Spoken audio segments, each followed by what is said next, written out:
Which team has had the best icons?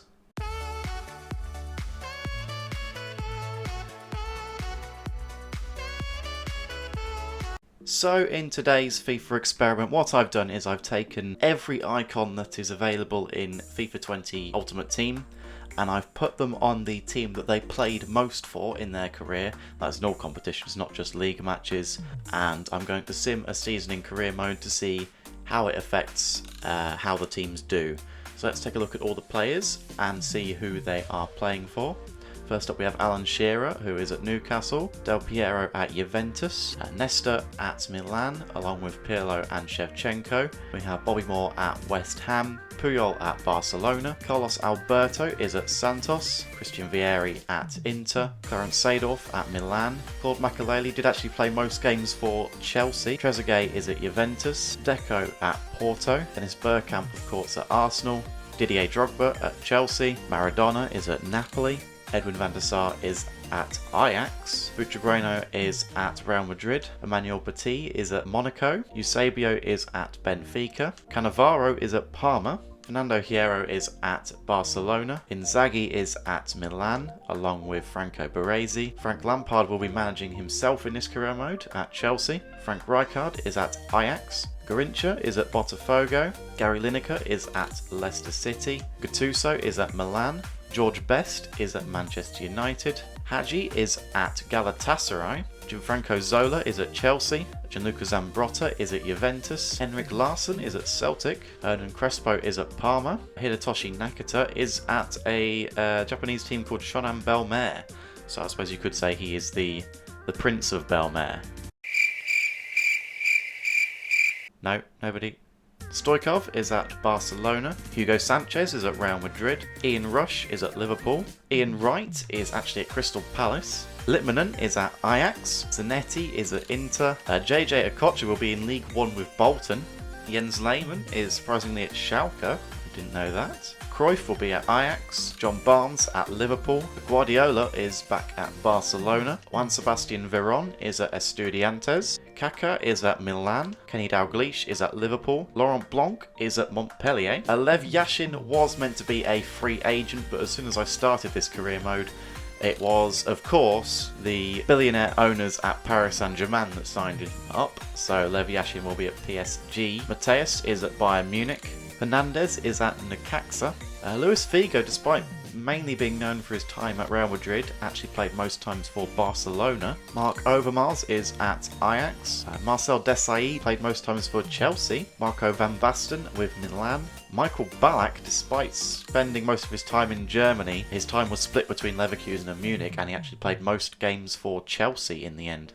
Michael Laudrup is with Barcelona, Michael Owen with Liverpool, Michael Essien with Chelsea, Miroslav Klose, although he finished his career at Lazio, he did actually spend most games there than any other team, so he's going to be playing for Lazio. Maldini is with Milan, Kluivert with Barcelona, Patrick Vieira with Arsenal, Paul Scholes of course with Man United, Nedved with Juventus, Pele is with Santos, Peter Schmeichel is with Manchester United, Raul with Real Madrid, Rio Ferdinand with Manchester United, Rivaldo with Barcelona, Robert Pires with Arsenal, Roberto Baggio is with Juventus, Roberto Carlos is with Real Madrid, Ronald Koeman is with Barcelona, Ronaldinho is also with Barcelona, Ronaldo is with Real Madrid, Roy Keane with Man United, Rui Costa is with Fiorentina, Ruud Gullit is with Milan, Ruud van Nistelrooy with Manchester United, Ryan Giggs also with Manchester United, Sol Campbell actually played most games for Tottenham Hotspur,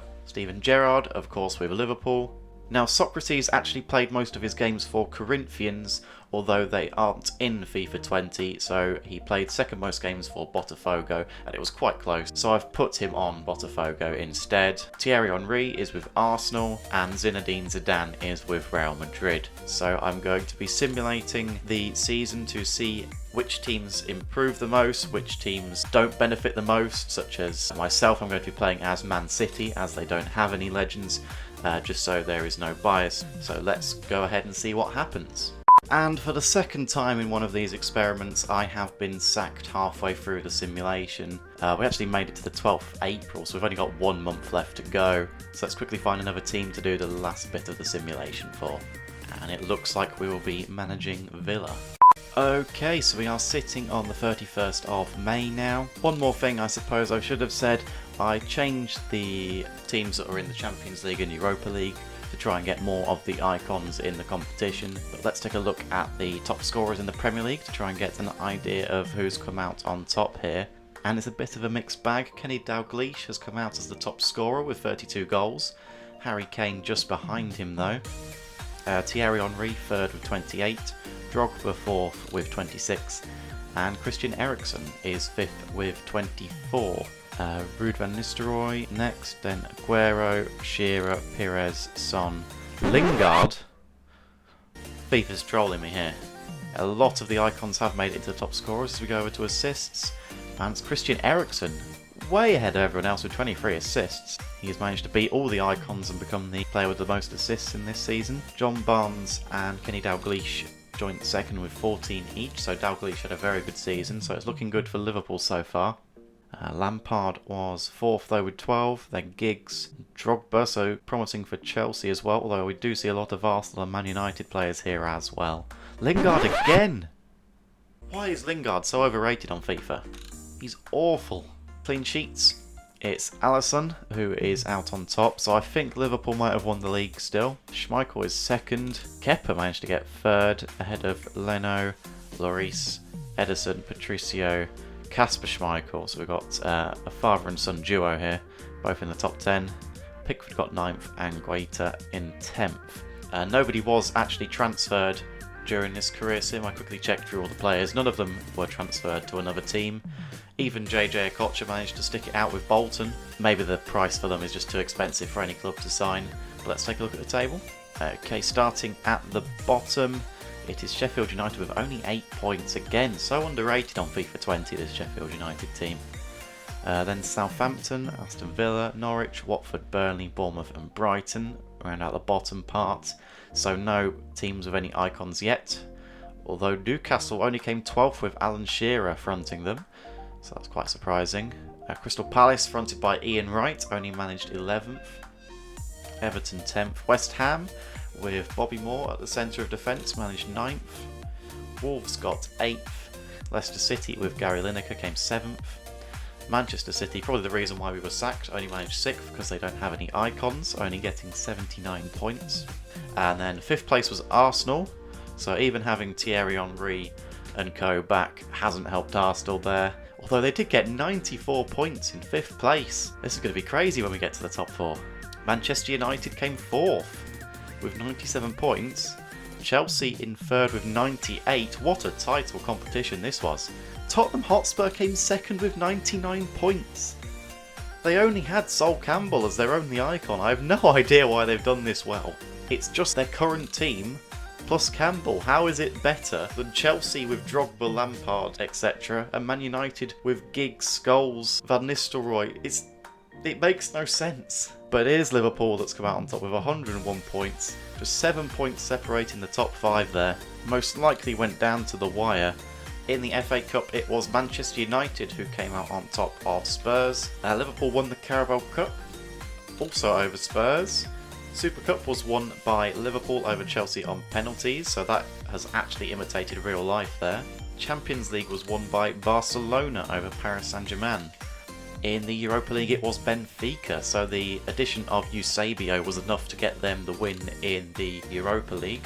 As far as top scorers, in the FA Cup, Van Nistelrooy, Drogba and Kane led the way, just ahead of Thierry Henry and Sergio Aguero, with Giggs getting the most assists. In the Carabao Cup it was Kenny Dalglish again getting 9 goals, way ahead of Shearer and Forestieri in 2nd.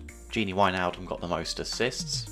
In the Champions League it was joint between Ronaldinho and Ronaldo with 11 goals each. Cruyff in 3rd with 10 goals. Cristiano Ronaldo and Kenny Dalglish rounding out the top 5 with 9 each. Ronaldinho had top assists as well, although he was joint with Messi, Wijnaldum, Mbappe and Dalglish again. In the Europa League it was Christian Eriksen again, joint with Kane, Munir and Suarez, all with 10 goals. And Eriksen got the most assists as well with 7. In Argentina they are only halfway through the season, but Estudiantes, even with Verón, are only sitting 12th. And in Brazil, the season has only just started, although you would have thought that Santos would have won all their games considering they have Pelé and Carlos Alberto. In League 1, Bolton managed a 10th place finish, which probably is better than they would have done without Okocha. In League 1, there was no change really, as Paris Saint-Germain still won. No change in the Bundesliga as well, as Bayern still came out on top. There wasn't many German legends anyway. I think the only ones who were actually playing in the Bundesliga were Matthias for Bayern and Lehmann with Schalke, and Schalke only managed 12th. In Serie A, it was of course Milan that came out on top, with the addition of all those legends. Juventus still managed 2nd though, Inter 3rd, Napoli 4th, Roma 5th and Lazio 6th. And Parma, despite having Cannavaro and Crespo, still couldn't do better than 13th. In the Japanese league, it's still early on, but Shonan Bellmare are sitting 14th currently, so they haven't been helped much by Nakata. And it's a similar story for Necaxa, who are sitting 16th at the halfway point despite having Hernandez. In the Eredivisie, with all those extra icons, Ajax go unbeaten, actually winning every single game as they completely demolish the opposition. And the Portuguese league was decided by goal difference in the end, as Benfica with Eusebio just come out on top of Porto with Deco. In the SPL, the addition of Larsson helped Celtic beat Rangers yet again. In Turkey, with the addition of Hagi, Galatasaray do win the Super League. And finally in La Liga, it was Barcelona that came out on top of Real Madrid, both teams getting over 100 points and dominating the rest of the division. Atletico Madrid not too far behind though in 3rd place. So we're going to head into the live match now, where we're going to be playing the two teams who gained the most icons, that is Barcelona and AC Milan, up against each other to see who can come out on top. So here we are, two teams filled to the brim with icons up against each other today. AC Milan against Barcelona. They're going to be playing for the Champions League. Long ball forward trying to find Messi, who gets past Seedorf. Messi has some space now. Seedorf gets back and makes a crucial challenge though. As Ruud Gullit maybe can counter-attack. Plays a 1-2 with Seedorf. Then plays it back to Seedorf. Running down the left. Ball's played back inside to Gullit. Gullit in the middle to Van Basten, who takes the shot, and it's blazed into the top corner. Marco Van Basten with an absolutely fantastic goal. And Milan are 1-0 up. The ball was played inside to Gullit, who does some skills on the edge of the box, plays it inside to Van Basten, who places it in the top right hand corner perfectly, and there's no chance for Marc-Andre ter Stegen. It's 1-0 to Milan. Pirlo now. Sideways to Gattuso. Now Kakko with a chance to get past Rivaldo. Plays it inside to Shevchenko, who takes the shot, and ter Stegen gets to it. Figo plays a 1-2 with Rivaldo. Ball's played forward to Stoichkov, and it's a very poor shot, and Donnarumma gathers it easily. Nobody making runs for Barcelona, but perhaps a chance here. Here's Figo. Has Stoichkov making a run forward, and it's level. Figo managed to find Stoichkov making a run forward. It was Stoichkov originally who got past the Milan defence, played it to Figo, then got the ball back and got it past Donnarumma on his right hand side. So we are at Milan 1, Barcelona 1. Gattuso plays it forward to Shevchenko, out wide to Kaká. Plays it inside to Gullit, who finds Shevchenko, flicks it up, goes for the shot, and ter Stegen pushes it wide. Guardiola has it in the middle, plays it forward to Rivaldo, out wide to Stoichkov. Has Ronaldinho running into the middle now. Plays the cross to the far post, trying to find Figo. Donnarumma plays it clear only as far as Messi, who plays it back to Busquets. Busquets running forward now, but is tackled by Pirlo. Ruud Gullit plays it back to Maldini from the throw-in. Forward to Pirlo. Now with Seedorf on the left-hand side. Chips it into the box to the far post. It's headed clear though. Now with Guardiola on the halfway line to Figo. Now with Stoichkov. Back to Guardiola. To Busquets. Now with Stoichkov. Now Figo. Figo on the edge of the box plays it to Messi. Messi turns the defender forward to Stoichkov, who had the shot, and Donnarumma saves it. Busquets plays it forward to Ronaldinho. Now with Rivaldo. Being pushed wide by Nesta though, and has to come back and play it inside to Guardiola. He plays a 1-2 back with Rivaldo. Now with Ronaldinho. Back to Stoichkov. Tries to find Ronaldinho again, but it's cut out, and out for a throw-in to Milan. Guardiola plays it forward to Figo, then gets the ball back. Tries to get around Gattuso, but Gattuso gets the ball. Now a chance to counter-attack as Pirlo plays it forward to Seedorf. Now with Van Basten. Back to Pirlo. It's in the middle with Gattuso now. Van Basten bursting forward. Back to Gattuso. Plays a 1-2. Van Basten around the defender to Seedorf. Back to Van Basten and with Pirlo. And it is 2-1 to AC Milan. There's a nice little 1-2 between Van Basten and Seedorf in the middle.